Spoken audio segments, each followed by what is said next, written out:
안녕하십니까. 이슈토크 현장 플러스 장동원입니다. 1994년 개통된 동서고가로 30년이란 긴 세월 동안 부산의 핵심 교통망 역할을 해왔지만 폐선을 앞두고 논란이 벌어지고 있습니다. 이슈토크 현장 플러스, 오늘은 동서고가로 철거를 둘러싼 뜨거운 이슈 현장 다녀왔습니다. 동서고가 활용 방안을 놓고 논쟁이 이어지고 있습니다. 무조건 철거죠. 주민들이 일적 거이고 그리고 차량 매여 거의 엉망입니다. 우린 철거하는 게 100분 나서요. 이 공해가 안 좋은 곳을 조금이라도 공원화시켜서 공기가 좋게 맑게 유지시키는 데 큰 도움이 되리라 생각이 됩니다. 허울 파는 것보다는 공원을 꾸며서 그 주변이 좀 조화롭게 아름다워질 수 있는 것이 좀 더 낫다고 생각합니다.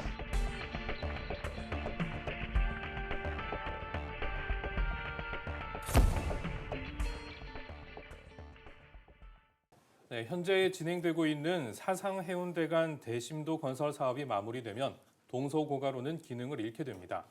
폐선 이후 철거하는 것이 맞는지, 공원을 조성하는 것이 맞는지 처리 방안을 놓고 이야기 나눠보겠습니다. 함께해 주실 두 분 소개합니다. 부경대학교 정치외교학과 차재곤 교수님. 안녕하십니까.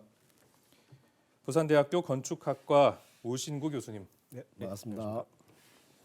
자, 부산 시민분들께서도 아무래도 이 문제에 관심이 굉장히 많으신데 이 철거 논의가 이루어진 거는 또 굉장히 좀 오래된 이야기이지 않습니까? 예, 1992년에 이제 동서고가가 문현하고 확장 사이에 이제 이 메인 도로가 만들어지고 94년도에 이제 사상 IC하고 확장이 연결되고 98년도에 문현에서 이제 간만 우한 간만 이쪽으로 연결이 되면서 완성이 됐는데 2017년 정도에 그때부터 이제 동서고가 없애자라고 하는 이야기들이 본격적으로 좀 나오기 시작하고 그러면서 2019년에 이제 예비 타당성 조사 면제를 받습니다. 그때부터 이제 좀 급물살을 타가지고 있고 지금은 이제 2023년 올해 아마 대심도 이제 실시 협약 같은 것들이 이제 맺어지면 그때부터는 조금 더 이제 본격적으로 추진될 가능성이 많지 않을까. 그래서 대심도 공간하고 그다음에 이 그 동서고가가 겹치는 구간만큼은 전혀 무용하기 때문에 그 구간은 아마 명확하게 폐선이 되면서 철거하든지 아니면 다르게 활용하든지 그런 문제가 좀 불거질 수 있을 것 같습니다. 근데 철거를 이제 좀 해야 되는 이유는 이 기능적인 상실 부분도 있지만 저는 이제 도시 미관에 관한 그동안에 되게 좀 불만들이 많았거든요. 특히 사상구라든지 부산 진구에 사시는 분들은 도심 딱 들어와서 도로 한가운데 서면 그냥 우람한 그 콘크리트 구조물이 있어서 되게 보기가 좀 불편했습니다. 이제 그 주민들이 이제 그런 부분을 좀 불편해하고 해서 환경 개선 차원에서라도 없애자 하는 것들이 이제 사상구하고 부산 진구 주민들의 대체적인 생각이었던 것 같습니다. 그런데 이 문제가 그 의견이 굉장히 팽팽한 거지 않습니까? 네. 철거를 하느냐, 공원을 만드느냐 이건데 의견들이 갈리고 있는데 좀 어떻게 들고 보고 계신가요? 방금 이제 콘크리트 덩어리가 우리 집 너희 집 앞에 있으면 그걸 보존하겠느냐 그런 질문들이 많았습니다. 그래서 지금 상태로 예를 들면 지금 상태로 트레일러 트럭이 다니고 또 자가용들이 하루 종일 다니고 소음 분진이 매일 발생하는 그 상태로라면 저도 반대죠. 다만 그런 자동차들이 이제 도로로서의 기능을 폐하고 그 위에 지금 폭 한 20m의 전체 14km의 구간을 전체적으로 녹지로 만들고 그러면 더 이상 아까 미관적으로 말씀한 미관적으로 흉물이 아니라 오히려 위에서 내려다볼 때는 긴 녹지띠가 형성되기 때문에 14km의 거리를 남녀노소 모두가 편안하게 그 녹지 속에서 걸어 다닐 수 있는 그런 공간이 생긴다면 그 주변에 지금 50만 명의 주민이 살고 있는 주거 지역이 있습니다. 그리고 또 서면에는 한강 이남에 가장 큰 상권이 있습니다. 그리고 또 사상에는 부산시를 대표하는 일터인 사상공단이 있습니다. 거기에 얼마나 많은 그 근로자들이 근무하고 있고 얼마나 많은 주민들이 근무하고 있고 살고 있고 그다음에 서면에는 얼마나 많은 상점들이 있습니까? 지금 다 안 좋단 말이죠. 근데 그런 것들을 다 연결해서 새로운 사람들의 흐름이 생긴다면 얼마나 큰 시너지 효과가 생길지 상상하면 되게 부산시 전체를 위해서도 좋을 것이라는 그런 생각이 있고요. 저는 기본적으로 콘크리트 구조물이 주는 어떤 지상부에서 봤을 때의 도시 경관에 어떤 좀 해를 미치는 부분들 이거는 명백하게 존재한다는 겁니다. 저는 그 시선이 없다라고 이야기를 하기는 저는 좀 어렵지 않을까. 맞습니다. 그래서 그 콘크리트 구조물이 있는 하부 공간에는 분명히 어떤 그 피해가 있습니다. 다른 예를 들면 아까 뉴욕의 하이라인 말씀하신데요. 뉴욕의 하이라인도 마찬가지고요. 그다음에 파리에 있는 프롬나드 블랑테 같은 경우에도 하부 쪽에는 조금 피해가 있습니다. 그렇지만 그 피해와 거기서 얻는 그 피해와 그 위에 공원을 했을 때 얻어지는 그 이익이 훨씬 크기 때문에 그걸 쪽으로 간다 이렇게 생각합니다. 자, 이 피해에 대해서 잠깐 말씀을 해주셨는데 너무 열띤니다 지금. 예. 그 피해를 입고 계시는 주민분들이 또 분명히 있지 않습니까? 예, 지금 그분들의 목소리가 제일 중요할 것 같고요. 그분들은 이 그 동서고가로로 인해서 30년째 피해를 받고 있다고 주장을 하고 계시기 때문에 제작진들이 직접 그 주민분들을 네. 만나고 왔습니다.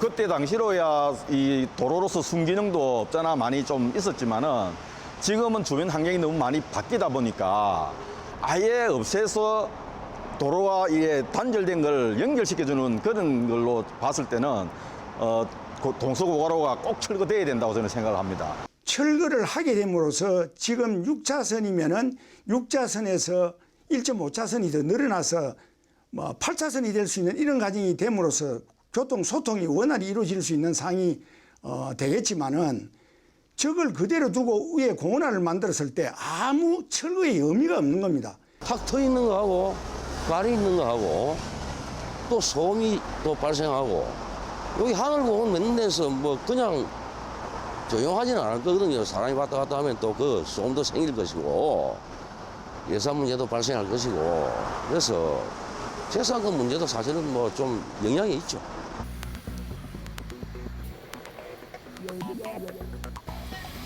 동서고가도로가 있음으로 해서 지역이 분리됨으로 인해 가지고 부동산 가격도 하락한 걸로 알고 있습니다. 그러므로 해가지고 동서고가 철거됨으로 해서 지역이 더 발전될 것으로 전망하고 있고 지역 주민들도 동서고가도로가 철거되기를 전 주민들이 대다수 주민들이 원하는 걸로 알고 있습니다.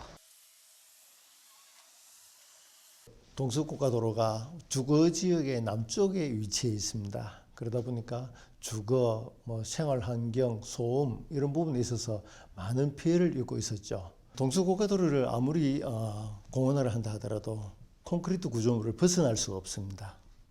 콘크리트 구조물을 아무리 치장을 하고 가꾼다 하더라도 콘크리트 구조물 그 자체의 영향은 우리 생활에 많은 피해를 가져다 올 것입니다. 그게 또 유지관리 문제, 또 그 존치를 함에 따른 여러 가지 주변의 발전을 저해하는 문제, 이런 문제들까지 종합적으로 고려를 해야 하고요. 자, 그동안 주민분들이 참 많은 불편을 겪어왔던 건 사실인 것 같습니다. 주민분들은 일단 이 동서고가로 철거에 대한 입장은 분명한 것 같고요. 사상구에서도 철거를 하는 것이 옳다 이렇게 이야기를 하고 있습니다. 그런데 지금 동서고가로가 부산의 4개 구를 지나는 걸로 알고 있거든요. 그래서 가장 긴 구간이 사상구랑 부산 진구인데 사상구는 철거를 했으면 한다라고 하고 있고 부산 진구는 좀 어떤 입장을 갖고 있는가요? 전체적인 분위기는 저는 철거에 가깝다. 대신 아까 말씀드렸듯이 부산 진구가 원하는 거는 이제 국가 철도 시설 이전 이런 것들을 통해서 오히려 그런 부분들을 좀 더 전향적으로 공원 녹지화해서 좀 더 살기 좋은 진구를 만들자 뭐 이런 생각들이 좀 많으신 것 같아요. 반면에 공원화를 찬성하는 입장도 있는 거지 않습니까? 지금 이제 대부분 이제 반대 목소리의 큰 부분은 이제 주거 지역에 계신 단감, 계금, 주례 쪽에 계신 분들의 목소리가 굉장히 큰 것 같고요. 아직까지 뭐 공업 지역이나 혹은 상업 지역은 사실은 아직 큰 목소리는 없는 상황이죠. 그리고 실제로 이제 만일에 이런 공원 녹지가 만들어지면 거기에는 이제 공원 녹지만 만들어지는 것이 아니라 이게 폭이 20m고 그리고 계금 톨게이트는 폭이 40m입니다. 그러면 거기에 어린이들을 위한 어떤 놀이시설이라든지 그다음에 돌봄시설, 또 어르신들을 위한 경로시설, 또 주민들을 위한 편의시설이나 문화시설들도 거기에 함께 설치가 되겠죠. 그래서 주민들이 한 15분 이내에 긴 녹지와 그다음에 주민 편의시설과 어린이 놀이시설, 그다음에 운동시설 이런 곳으로 갈 수 있게 되면 훨씬 주민들을 위해서도 좋으리라고 생각이 되고요. 예를 들면 진구나 뭐 아까 남구 이런데 집이 있으신 분들이라면 버스나 지하철 타지 않고 오히려 자전거를 타고 그 고가숲을 통해서 자기 직장까지 갈 수 있다면 이게 제가 볼 때는 손해 보는 사람이 아무도 없다. 우 교수님 이제 곧 말씀대로 되면 되게 좋겠지요. 근데 저는 제가 서울숲 7017을 가보면 느끼는 게 거기에 숲이 어디 있습니까? 숲 없습니다. 저는 여름에 갔는데 죽는 줄 알았습니다. 지금까지 우리가 경험적인 걸로 봤을 때 부산에 만드는 그런 고가도로 공원이 서울의 7017보다 더 나아질 가능성 그건 저는 전제하기가 굉장히 쉽지 않을 거다. 그래서 그렇게 저희가 보는 거죠. 7017의 실패를 봤지 않습니까? 그러면 우리는 7017의 실패로부터 우리가 뭔가를 배워야죠. 그게 우리가 늦게 하는 그 프로젝트의 장점이지 않습니까? 우리가 지금 전 세계적으로도 이런 사례가 많고 또 우리나라에도 사례가 많이 있습니다. 그런 사례로부터 어떤 것이 잘못되었고 어떤 점은 좋은 것인가를 해서 좋은 걸 만들어야죠. 철근 콘크리트 구조물 아래쪽에 있는 분들은 약간 손해가 있을 수 있습니다. 피해를 보시는 분들이 있다면 그 피해를 보시는 분들에 대한 대책이라든지 보상이라든지 이런 것들도 그 사이에 충분히 차근차근 마련해가면서 만들면 된다고 생각되고요. 근데 하이라인 공원은 뭐 그렇게 길지 않지 않습니까? 그렇습니다. 길지 않고 근데 지금 우 교수님 말씀하신 거는 뭐 7km 이상 되는 혹은 14km까지 연장한 모든 구간들을 다 그렇게 만들 경우하고는 좀 경우의 수가 다르다. 저는 길기 때문에 오히려 좋다고 생각합니다. 하이라인 거 2.4km밖에 안 됩니다. 아까 말씀하신 서울로 1km밖에 안 됩니다. 저는 부산 동서고가 우암로까지 합치면 14km입니다. 그러면 세계 최장이 됩니다. 지금 우리가 부산이 세계 최고 건물을 만들고 세계 최고 뭐를 만들고 세계 최대 뭐를 만드는 랜드마크를 만들려고 하는데 지금 현재 우리가 부산이 가지고 있는 자원이 세계 최장의 그 하이라인이 있는데 왜 그걸 버리려고 하는지 저는 이해할 수가 없습니다. 저는 더 쉽게 만들 수 있는 녹지 공간을 더 쉽게 만들 수 있는 경부선 지하도 제대로 못 하는데 어떻게 그건 가능한지가 저는 무엇보다도 저는 이해하기가 좀 어려운 부분이 있는 거고. 그것도 만들어야죠. 그다음에 14km, 7km든 그 콘크리트 구조물의 안전을 유지하면서 관리하는 데 드는 비용 이런 것들도 고민을 해보셔야 되는 거죠.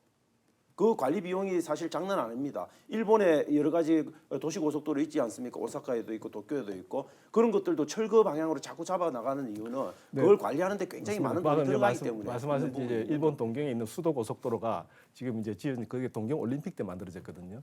지어진 지가 이제 60년 가까이 돼 갑니다. 그래서 지금 이제 굉장히 이제 유지 보수 비용이 많이 듭니다. 왜 유지 보수 비용이 많이 드냐면 여전히 자동차들이 다니기 때문입니다. 트럭이 다니고 있기 때문이죠. 사람이 다니는데 이 구조물이 흔들릴 이유가 지금 동서고가도로에 가만히 서 있으면 트레일러 지나고 구조물이 흔들리고 있습니다. 근데 사람이 다니고 자전거가 다니고 퀵보드가 다니는데 구조물이 흔들릴까요?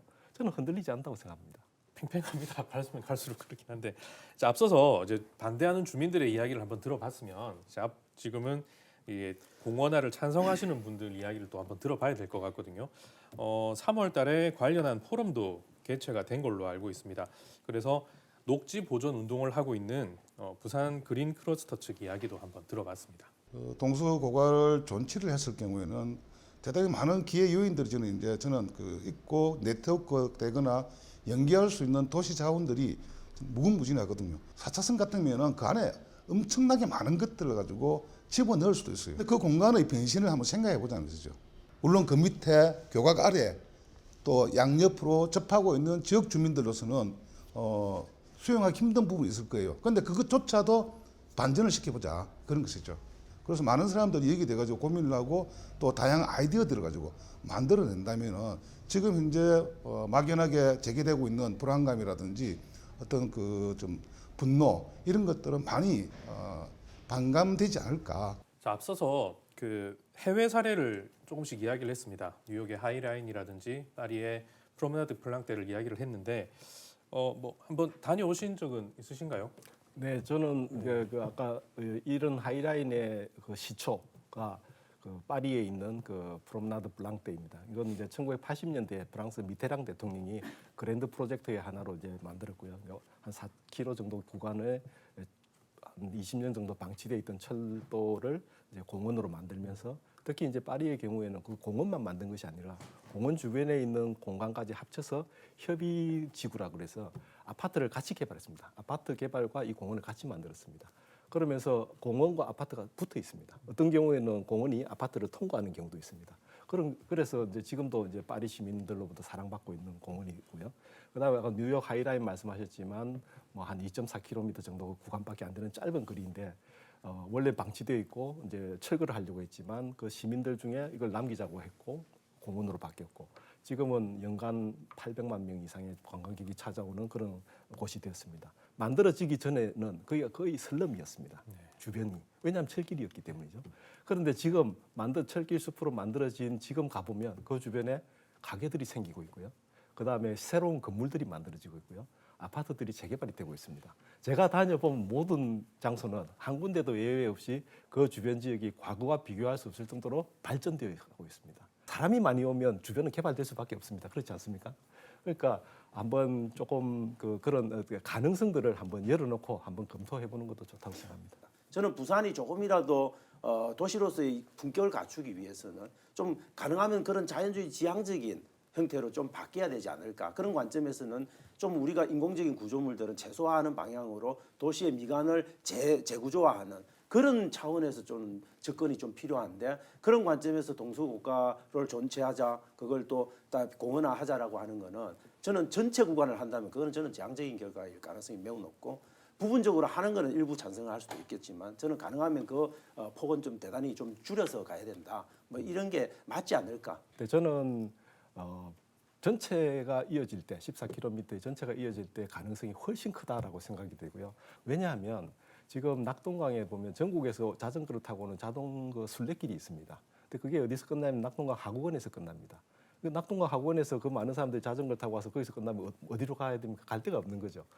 부산역 가서 기차 타고 다시 고향으로 돌아갑니다. 근데 그게 거기가 아니라 이렇게 동서고가로 이어져서 북한까지 이렇게 이어져서 모든 사람들이 자전거를 타고 여기까지 올 수 있다면, 나중에 엑스포가 만일에 개막 우리가 유치가 돼서 만일에 된다고 한다면 전국에서 자전거를 타고 오는 엑스포, 이건 제가 듣기로는 아마 한 번도 들어보지 못한 그런 엑스포가 될 것이고, 또 부산의 시민들이 걸어서 갈 수 있는 엑스포가 될 수도 있다고 생각되고요. 근데 지상부로도 연결하려면 충분히 연결을 할 수 있고, 지상부도 공원화 방식을 통해서 연결해 나가기 위한 노력들을 실제로 많이 하려고 하고 있지 않습니까? 서울도 다 분절돼 있지만 어떤 녹색띠를 만들기 위한 노력을 하고 있고, 그래서 저는 반드시 동서고가로가 그 매개나 수단이 될 필요는 있냐, 이것에 대한 근본적인 좀 의문이 좀 하나 드는 부분입니다. 제가 하나 여쭤보고 싶은 건 뭐냐면, 우리 부산에서 아이를 기르는 어머니들이 유모차를 밀고 한 1km라도 평평한 길을 따라서 차 걱정 없이 다닐 수 있는 곳이 어딘가라고 묻고 싶습니다. 시민공원이나 혹은 해운대 해변로나 혹은 온천천을 제외하고는 아이 기르는 어머니들이 유모차를 밀고 갈 수 있는 곳이 없습니다. 그런 곳을 대체할 수 있는 곳을 이렇게 14km의 평평한, 그리고 녹지이고, 그리고 거기서 내려다보는 도시를 내려다보면서 좋은 경관을 즐기면서 맑은 공기를 마시면서 다닐 수 있는 그런 좋은 기회가 있는데 왜 안 하는가 하는 그런. 저는 근데 우 교수님은 대단히 긍정적인 방향에서 가장 성공적인 이제 케이스를 전제로 했을 때는 긍정적으로 봐야죠. 그렇게 아름답지만 그렇지 않고, 만약에 그렇게 실패의 경우를 생각해 보십시오. 14km나 되는 거를 엄청나게 천문학적인 비용을 들여가지고 그렇게 갖고 놨는데 누구도 이용 안 하고 흉물스럽게 방치된다. 그랬을 때 그 책임은 또 누가 질 것이며, 이런 것들도 있는 겁니다. 그래서 저는 그런 부분에서의 어떤 가성비들을 잘 따져서 결정할 문제다. 그래서 저는 졸속으로 그렇게 결정한 문제는 좀 아닐 것 같고. 자, 지금 우리가 이렇게 찬반이 참 뜨거운 만큼, 자, 서울에 만들어 놓은 그 서울로 7017을 만들 때도 제 기억에는 이렇게 찬반이 굉장히 팽팽한 걸 했거든요. 그래서 그때 당시에는 좀 어떤 과정을 거쳤는지 그런 이야기들 한번 좀 짚어보겠습니다. 주민들이 엄청난 반발을 했었어요. 가장 중요한 반대 원인은 남대문 시장 그를 바로 앞을 지나가는 도로였거든요. 그래서 남대문 시장 상인들이 남대문의 상권이 무너질 거다라는 것이 첫 번째 가장 큰 반대 요인이었고요. 그다음에 지역 주민들은 이제 멀쩡히 다니던 도로가 이제 차가 안 다니는 이제 산책로가 되면 집값이 떨어질 거다라고 하는 크게 이제 두 가지 반대 요인이 있었습니다. 그 과정에서 200여 차례 정도 이상의 주민 토론회, 전문가 토론회, 그다음에 이런 뭐 각종 이런 이제 걸어보기 행사 같은 것들을 하면서 절대 다수가 동의할 때까지 전반적으로 토론의 그 과정을 한 1년 이상 밟았던 과정이 있었습니다. 남대문 시장 상인회에서는 실제로 방문 계획이 늘어나는 효과를 직접적으로 보고 있습니다. 그리고 집값은 우려했던 것보다 훨씬 더 약간 뭐 상승을 역으로 한 상태이고요. 그다음에 거기가 주변에 이제 워낙 고가도로가 하부와 주변은 좀 약간 슬럼가를 보통 형성하고 있잖아요. 그게 산책로가 되면서 주변 이제 서울의 대표적인 핫플레이스로 떠올라서 지금은 빈집이 빈점포가 하나도 없을 정도로 지금 굉장히 지역이 활성화되어 있는 상태입니다. 시민들의 의견을 충분히 반영을 하는 자리가 수시로 있어야지 그 뭐 합의점을 찾아갈 것 같거든요.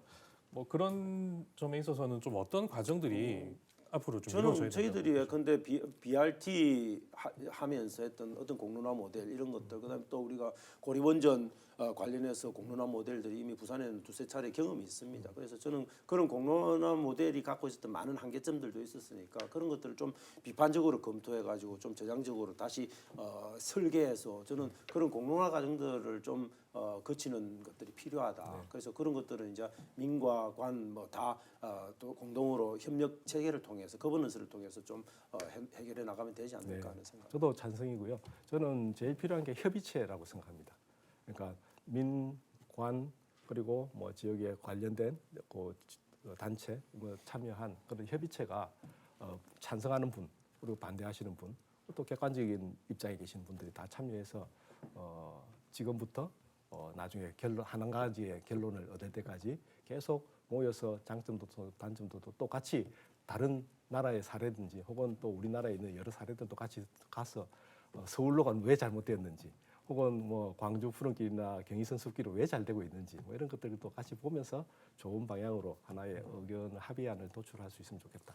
자, 끝으로 이제 이 사안을 놓고 간단하게 못다 하신 말씀 있으시면 짧게 한 말씀씩 해주십시오. 저는 근본적으로 이제 좀 자연주의적 경향 속에서 부산은 너무 콘크리트로 발라놓은 도시니까 좀 콘크리트를 걷어내는 게 부산에는 오히려 더 이로울 거다. 그래서 미래도시 부산이 적정한 인구 규모를 가진 좀 아름다운 그런 근린 도시 이런 개념으로 좀 갔으면 좋겠다는 개인적인 바람이 있어서 동서고가에 대한 어떤 존치 문제를 되게 바라봤는데 오늘 뭐 우신구 교수님 여러 가지 설명 들어보면 이게 성공하면은 저는 굉장히 좋다. 그래서 우리 우신구 교수님 바람대로 정말 성공적인 모델이 좀 만들어지고 그것을 어떤 주민 전체의 어떤 시민 전체의 합의를 통해서 좀 결정된다면 저도 뭐 당연히 따라야 되겠지만 한 가지 걱정스러운 거는 가능하면 혹시도 있을지 뭐 우리가 황경산 스키돔 케이스에서도 바라봤듯이 혹시도 있을지 모르는 그런 실패의 가능성을 최소화하기 위해서라도 좀 규모는 가능하면 적절한 규모에서 결정을 하자 뭐 그런 생각이 좀 듭니다. 고가 구조물을 아까 말씀드렸듯이 없애기는 쉽습니다. 그렇지만 그걸 다시 만들기는 아마 거의 불가능할 거라고 생각되고요. 그래서 그리고 그 현재 남아 있는 그 구조물이 부산을 세계적으로 자랑할 수 있는 도시로 만들 수 있는 가능성을 저는 있다고 생각되기 때문에 부산시가 또 부산 진구가 사상구가 그리고 남구가 이 기회를 놓치지 않았으면 좋겠다고 생각이 되고 그래서 지역에 계신 지자체 단체장님들이나 혹은 지역의 정치인들께서도 너무 한쪽에 반대 의견만을 내세우지 말고 찬반의 의견을 좀 골고루 경청하시면서 또 주민들에게 좋은 올바른 정보들도 같이 제공하면서 평등한 정보가 균형 잡힌 상태에서 좋은 결론이 났으면 좋겠다라고 생각합니다. 네.